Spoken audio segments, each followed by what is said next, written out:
Hello guys, कैसे हैं आप सब लोग। मेरा नाम है सुधांशु और आप आ चुके हैं आपके अपने चैनल फिजिक्स नगरी पे। तो गाइस, आज की क्लास के अंदर हम क्लास 10th का एक नया टॉपिक, एक नया चैप्टर स्टार्ट करने जा रहे हैं जिसका नाम है magnetic effect of electric current, या हिंदी में अगर आप इसकी बात करें तो इसका नाम है एनसीईआरटी में विद्युत धारा के चुंबकीय प्रभाव। तो जैसा कि देखिए, चैप्टर नेम इंडिकेट कर रहा है magnetic effect of electric current, यानी कि इस चैप्टर के अंदर हम बात करने वाले हैं करंट की, और करंट की वजह से एक मैग्नेटिक फील्ड प्रोड्यूस होता है, एक चुंबकीय क्षेत्र प्रोड्यूस होता है उसके चारों तरफ। तो उस फिनोमेना के बारे में हम यहाँ पे बात करने वाले हैं।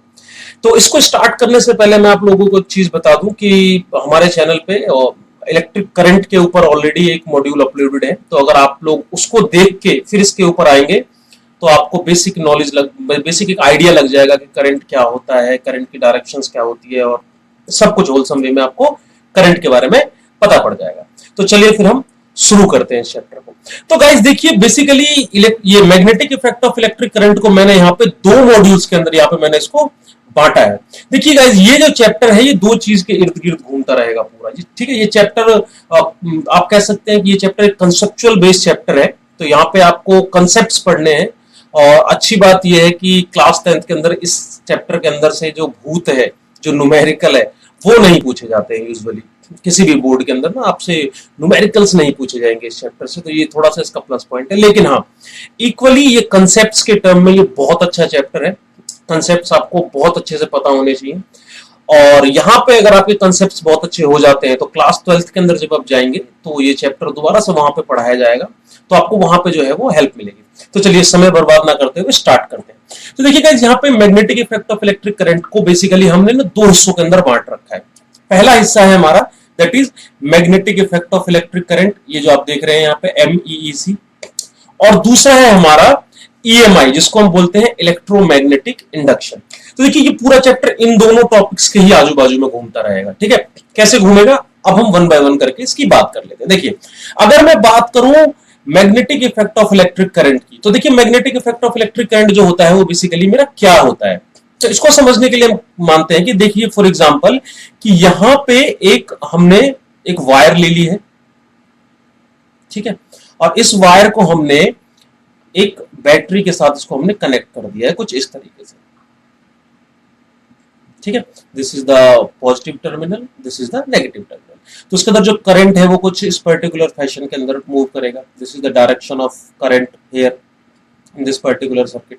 तो देखिए गाइस, यहाँ पे क्या होता है, देखिए मान लीजिए कि इस वायर के अंदर जो है वो करंट है। यहाँ पे आपको क्या करना है, आप इसके जस्ट नजदीक यहाँ पे आप एक कंपास को प्लेस कर दीजिए। क्या कर दिए, यहाँ पे आप एक कंपास को प्लेस कर दीजिए। अब देखिए कंपास क्या होता है, आपको पता है कि कंपास क्या होता है, डायरेक्शंस दिखाने की ना एक इंस्ट्रूमेंट होता है, छोटा सा ग्लास के अंदर पैक एक निडल होता है, कि जैसे ही वो निडल मैग्नेटिक फील्ड के नजदीक जाता है, जैसे ही वो कंपास का निडल मैग्नेटिक फील्ड के नजदीक जाता है, तो आपको उस कंपास निडल के अंदर ना कुछ डिफ्लेक्शंस देखने को मिलेंगे, ठीक है। तो वही बेसिकली कंपास होता है, आपको पता भी होगा। तो यहां पे क्या होगा, जैसे ही आप इस कंपास को आप इस वायर के नजदीक रखेंगे तो आपको इस कंपास के अंदर एक डिफ्लेक्शन दिखेगा। यहां पे क्या दिखेगा, आपको एक डिफ्लेक्शन दिखेगा, यानी कि ये निडल अपनी जगह से है वो हिल जाएगी, ठीक है। तो अभी हमने क्या बोला कि कंपास की निडल कब हिलती है, जब वो मैग्नेटिक फील्ड के अंदर होती है, ठीक है। और यहां पे रखने के बाद अगर आपकी कंपास की निडल हिल गई तो एक चीज तो बिल्कुल क्लियर हो गई ना यहाँ पे कि इस वायर के अंदर कहीं ना कहीं मैग्नेटिक फील्ड तो है, तभी तो कंपास हिला, इजंट इट।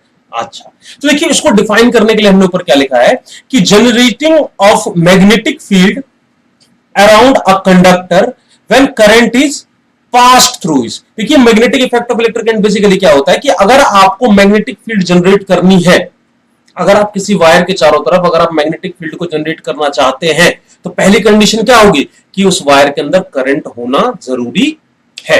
जैसे ही आपने वायर के अंदर करंट को पास किया तो आपके चारों तरफ जो है वो मैग्नेटिक फील्ड जो है वो जनरेट हो जाएगी। ओके, ये इसका एक्सपेरिमेंट है। अब देखिए इसके बारे में और कुछ हम बातें कर लेते हैं। जैसे कि देखिए ये जो एक्सपेरिमेंट है ये किसने किया, है ना। ये जो magnetic effect of electric current वाला जो एक्सपेरिमेंट है वो किसने किया, तो ये यहाँ पे बहुत ही एक फेमस साइंटिस्ट है, आपके एनसीईआरटी बुक्स के अंदर या किसी बुक के अंदर इनका नाम लिखा है, दैट इज हेंस ऑरस्टेड। ये हेंस ऑरस्टेड साहब का एक्सपेरिमेंट था जिन्होंने बताया कि वायर के चारों तरफ भी एक मैग्नेटिक फील्ड होता है। ओके गाइस, अच्छा अब देखिए, अब हम आ जाते हैं अपने इस ईएमआई पे। ये क्या है, इलेक्ट्रोमैग्नेटिक इंडक्शन। ये इस चैप्टर का ना दूसरा फेज है, ठीक है। अब देखिए ईएमआई के अंदर बेसिकली क्या होता है। ईएमआई को समझने के लिए हम क्या करते हैं, हम यहां पे एक कॉइल ले लेते हैं इस तरीके की, ठीक है, और इस कॉइल को हम अटैच कर देते हैं एक इलेक्ट्रिक बल्ब के थ्रू, ठीक है, या तो यहां पे आप कोई एमीटर भी लगा सकते हैं, ठीक है, और इसको हम यहां से ऐसे क्लोज कर देते हैं, ठीक है। अच्छा अब देखिए इसके अंदर क्या होता है कि देखिए, मान लीजिए देखिए इस पूरे अरेंजमेंट के अंदर कहीं बैटरी नहीं दिख रही ना आपको, कहीं बैटरी नहीं है। अगर कहीं बैटरी नहीं है तो आप बोलेंगे कि सर ये बल्ब क्यों लगाया, क्योंकि बिना बैटरी के बल्ब तो जलती नहीं है ना। यहां पे जलेगी, देखिएगा यहाँ पे बल्ब जो है वो बिना बैटरी के भी जलेगा। कैसे जलेगा उसको समझने की हम कोशिश करते हैं। यहाँ पे देखिए, मैं आपने यहाँ पे कॉइल लिया। अब आप यहाँ पे क्वेश्चन पूछ सकते हैं कि सर कॉइल ही क्यों लिया है, वायर नहीं ले सकते क्या? बिल्कुल ले सकते हो, आप वायर ले लीजिए, आप कॉइल ले लीजिए, आप कोई भी कंडक्टर ले लीजिए, ठीक है। कॉइल इसलिए लिया है क्योंकि कॉइल का जो मैग्नेटिक इफेक्ट होता है वो स्ट्रेट वायर के कंपैरिजन में ज्यादा होता है, ठीक है। आप लोगों ने नाम सुने होंगे, सोलिनॉइड होता है, टोरॉइड होता है ना। तो इसको हम इसलिए लेते हैं ताकि जो मैग्नेटिक इफेक्ट है वो थोड़ा ज्यादा हो जाए। देखो उसको समझने के लिए क्या करते हैं, इस कॉइल के नजदीक मैं यहां पे एक मैग्नेट को प्लेस करता हूं, एक बार मैग्नेट लेता हूं यहां पे, ठीक है। और आपको पता है मैग्नेट का एक एंड होता है नॉर्थ, दूसरा एंड होता है साउथ, ठीक है। अब आप यहां पे क्या करिए, अब आप इस मैग्नेट को ना आगे पीछे करके देख सकते हैं। अब इस मैग्नेट को आप आगे पीछे करके, आप इसको मतलब कि ये मैग्नेट है तो आप इस मैग्नेट को ऐसे ऐसे हिलाइए, ठीक है। जैसे ये मैग्नेट ऐसे ऐसे हिलेगा तो आप देखेंगे कि यहां पे ये जो बल्ब है ना, ये बल्ब यहां पे ग्लो कर गया, ये बल्ब जो है यहां पे ये ग्लो कर गया। तो ये हो गया ना जादू, बिना बैटरी के बल्ब जल गई, यस और नो। तो ये जादू कैसे हुआ, ठीक है। तो ये जो जादू हुआ है, जो इंटायर फिनोमिना है, उस फिनोमिना को हम बोलते हैं इलेक्ट्रोमैग्नेटिक इंडक्शन, ठीक है। ये बेसिकली इसका बिल्कुल अपोजिट है। इसके अंदर हमने क्या किया था, इसके अंदर हमने वायर के अंदर करंट पास करके मैग्नेटिक फील्ड को जनरेट किया था। ईएमआई के अंदर क्या होता है, ईएमआई के अंदर होता है कि मैं मैग्नेटिक फील्ड को चेंज करके करंट बनाता हूं। इसके अंदर करंट डाल के मैग्नेटिक फील्ड बनाई थी, इसके अंदर मैग्नेटिक फील्ड को चेंज करके करंट बनाता हूं। तो जस्ट इसका अपोजिट है और इसके अंदर कुछ नहीं है। तो देखिए उसको डिफाइन करने के लिए हमने ऊपर क्या लिखा है कि generation of induced current in a coil और conductor whenever magnetic field changes. जब भी आप मैग्नेटिक फील्ड को बदलेंगे तो एक इंड्यूस्ड करंट बनेगा। क्या बनेगा? एक इंड्यूस्ड करंट बनेगा। यहां पे जो भी करंट है वो क्या है? इंड्यूस्ड करंट होता है। अब आप पूछेंगे सर इंड्यूस्ड करंट क्या होता है? देखिए गाइस, इंड्यूस्ड करंट और प्रोड्यूस्ड करंट दो ही वर्ड आपको सीखने। प्रोड्यूस्ड का मतलब होता है जिसके अंदर हम करंट को जनरेट करते हैं अपनी तरफ से, पोटेंशियल डिफरेंस देके करंट को हम जनरेट करते हैं, ठीक है। और इंड्यूस्ड का मतलब होता है कि जब करंट किसी और की वजह से हो, मतलब आपने कोई और फिनोमिना किया और इस फिनोमिना के रिजल्ट में आपको करंट मिल गया, तो that is called the induced current. Okay guys, तो ये होता है मेरा इलेक्ट्रोमैग्नेटिक इंडक्शन, जहां पे आप मैग्नेट को हिलाएंगे तो इंड्यूस्ड करंट बनेगा। अब यहां पे क्वेश्चन आता है, क्या सिर्फ मैग्नेट को हिलाने से होगा? नहीं, बिल्कुल नहीं। आप क्या कर सकते हैं, यहां पे आपका मन करता है तो आप मैग्नेट को आगे पीछे कर सकते हैं, आपका मन कर सकता है तो आप कॉइल को आगे पीछे कर सकते हैं। कुल मिला के ये है कि मैग्नेट और कॉइल के बीच का जो डिस्टेंस है वो घटता बढ़ता रहना चाहिए, वो चेंज होता रहना चाहिए, ठीक है। तो जैसे ही आप या तो आप मैग्नेट को हिलाएंगे तब भी चेंज होगा, कॉइल को हिलाएंगे तब भी चेंज होगा, और दोनों में से कुछ भी हिलेगा तो इंड्यूस्ड करंट जो है वो बनेगा ही बनेगा। तो देखिए गाइस, यहां पे क्या है कि भैया इसको तो हेंस ऑरस्टेड ने दिया था, हेंस ऑरस्टेड साहब ने दिया था। ईएमआई को किसने दिया? ईएमआई यानी कि इलेक्ट्रोमैग्नेटिक इंडक्शन जो है वो दिया हमारा किसने? फैराडे साहब ने। किसने दिया? ये हमारा फैराडे साहब ने, माइकल फैराडे साहब ने, ठीक है। देखिए माइकल फैराडे साहब के साथ साथ ना यहाँ पे एक और साइंटिस्ट थे जिनका नाम था हेनरी। उन्होंने भी बहुत कुछ किया है ईएमआई के लिए, लेकिन फैराडे साहब की थोड़ी गुडविल बहुत अच्छी है, वो ज्यादा फेमस है और उन्होंने बहुत डिटेल्ड एनालिसिस करी इलेक्ट्रोमैग्नेटिक इंडक्शन को लेके, इसलिए हम उनका ही नाम यहाँ पे देखते हैं कि माइकल फैराडे साहब ने इलेक्ट्रोमैग्नेटिक इंडक्शन के बारे में हमको बताया।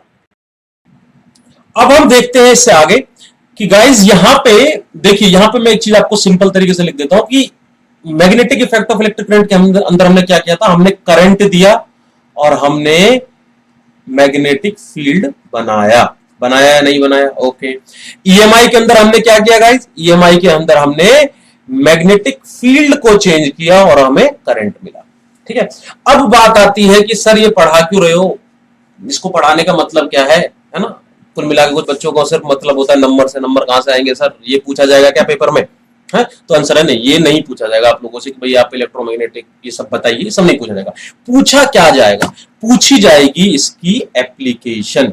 क्या पूछी जाएगी? इसकी एप्लीकेशन। तो देखिए गाइस यहां पे क्या है कि भाई magnetic effect of electric current के बेसिस पे हम एक एप्लीकेशन पढ़ेंगे, जिस एप्लीकेशन का नाम है इलेक्ट्रिक मोटर।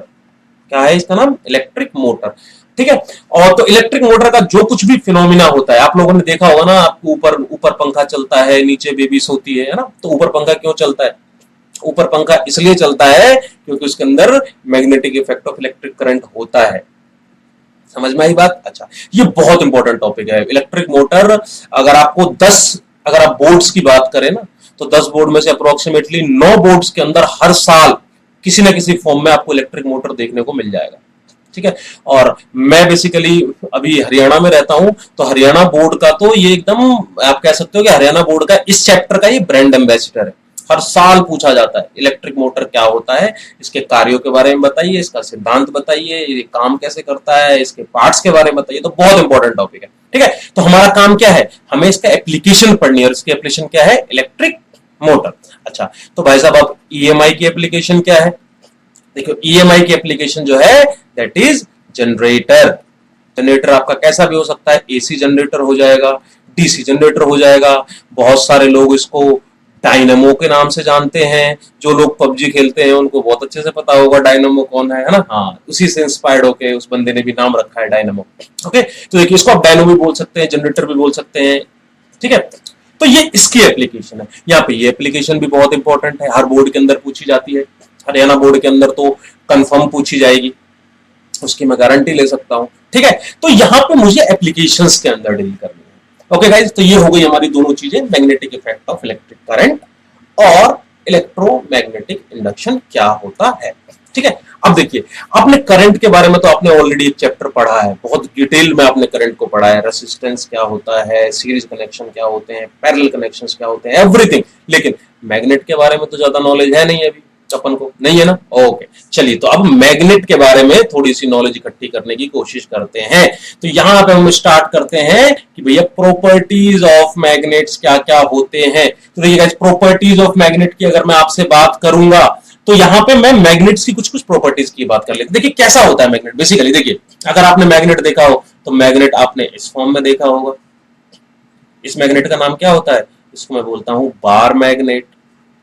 क्या बोलता हूं उसको? Bar magnet. बार मैग्नेट के पास एक नॉर्थ पोल होता है, एक साउथ पोल होता है कि नहीं है? अच्छा, फटाफट से देख लेते हैं ज्यादा टाइम वेस्ट ना करते हुए कि प्रॉपर्टीज ऑफ मैग्नेट। देखिए सबसे पहले मैग्नेट के पास होती है अट्रैक्टिव प्रॉपर्टी, और एक होती है इसके पास रिपल्सिव प्रॉपर्टी। क्या होती है? अट्रैक्टिव प्रॉपर्टी और रिपल्सिव। अट्रैक्टिव का मतलब होता है आकर्षण, किसी को देख के आकर्षित हो जाना, दैट इज अट्रैक्टिव। रिपल्शन का मतलब होता है इसकी शक्ल नहीं देखनी, तू अलग हट, है ना? तो वो हो गया मेरा रिपल्शन।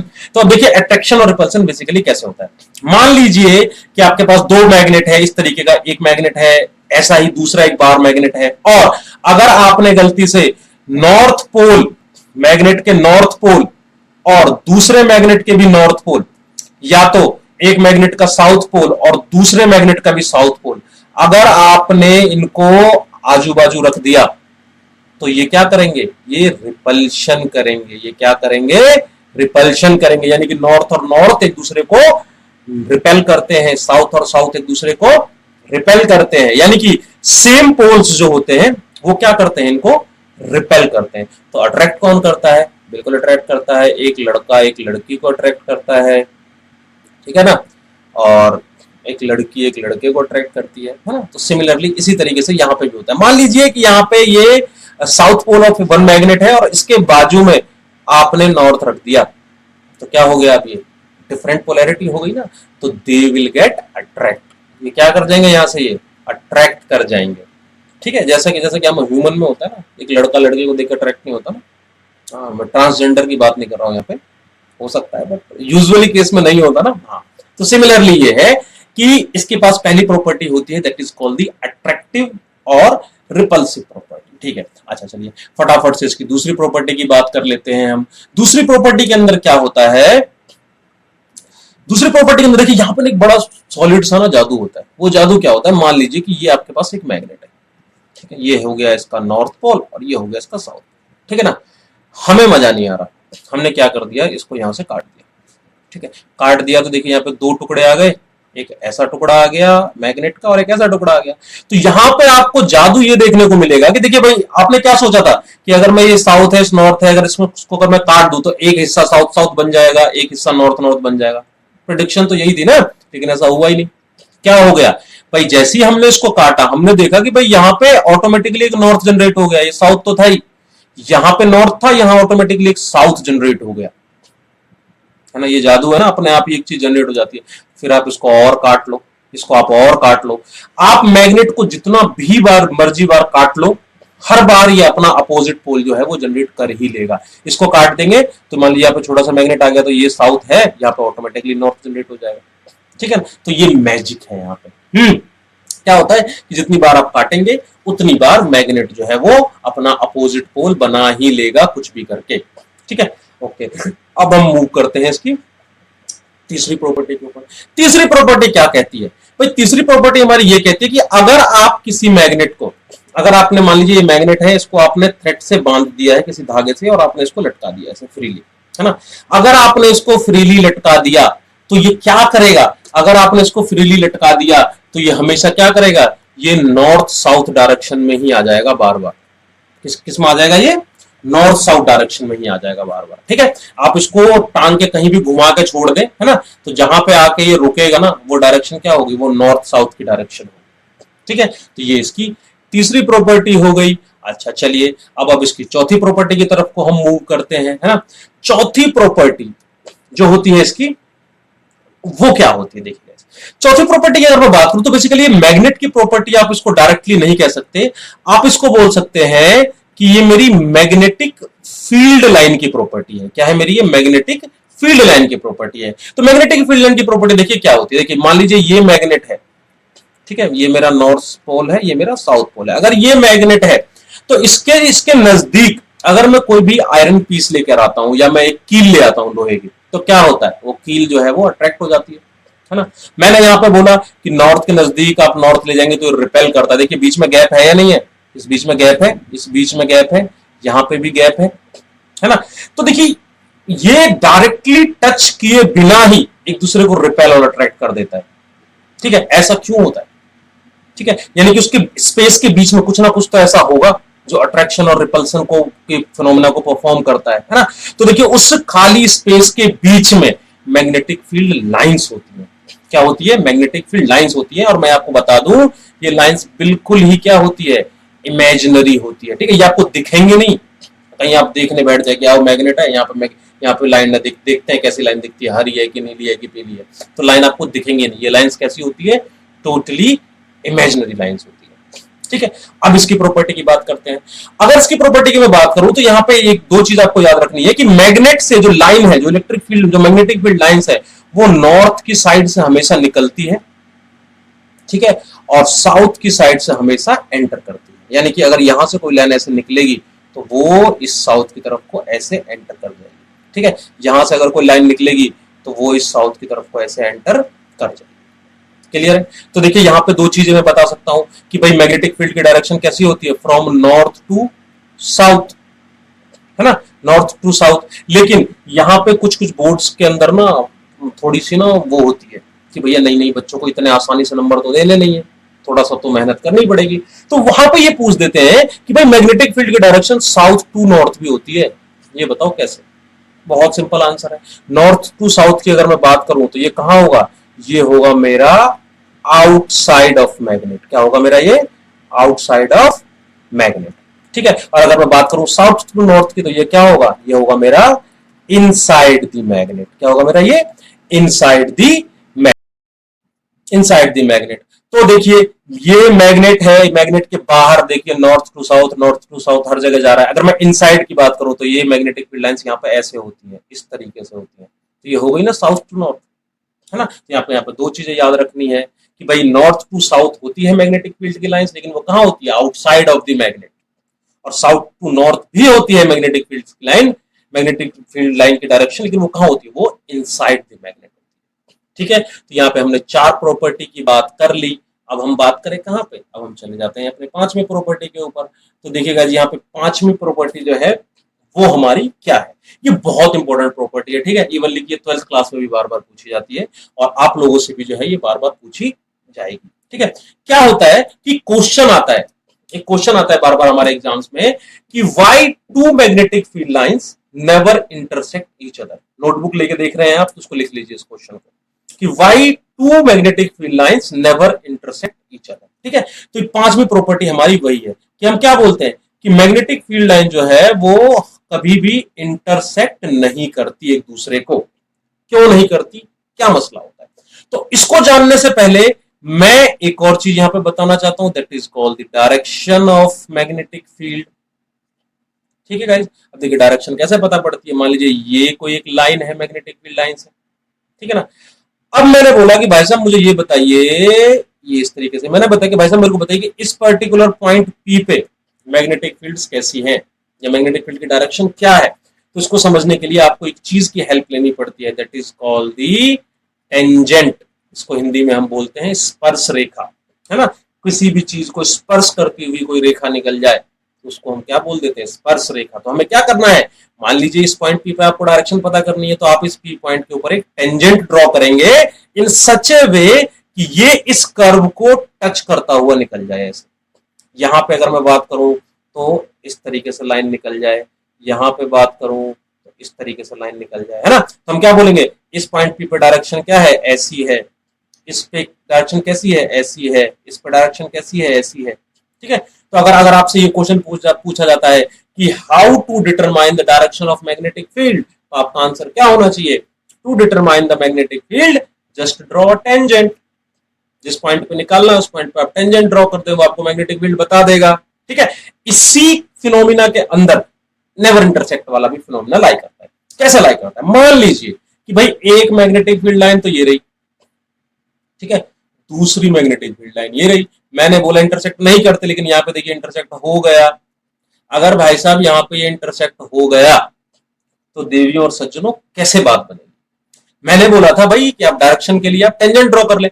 यहां पे अगर आप टेंजेंट ड्रॉ करेंगे इस लाइन के अलावा तो टेंजेंट कुछ आपको ऐसे दिखेगा, और इस लाइन के अंदर अगर आप ड्रॉ करेंगे तो टेंजेंट आपको कुछ ऐसे दिखेगा। तो आप बोलेंगे सर एक ही पॉइंट पे दो टेंजेंट, यानी कि एक ही पॉइंट पे दो डायरेक्शन, क्या ऐसा पॉसिबल है क्या, कोई पॉसिबिलिटी नहीं है ना इस चीज की। मान लीजिए यहाँ पे आप कंपस लिया है, इसके नजदीक आपने एक कॉम्पस ला के रख दिया कुछ इस तरीके से, ठीक है। अब ये कॉम्पस डिफ्लेक्ट करता है ना, लेकिन अब इस कॉम्पस के पास दो डायरेक्शन है, इधर जाएगा कि इधर जाएगा, तो नहीं हो सकता ना। हाँ, तो यही इसका आंसर है कि भाई two magnetic field lines never intersect each other, क्योंकि at the point of intersection, उस पर्टिकुलर मुख्य बिंदु पे जहां पे ये लाइन एक दूसरे को काटेंगी, वहां पे दो पॉसिबल डायरेक्शंस निकल सकती हैं, जो कि बिल्कुल भी पॉसिबल नहीं होता है।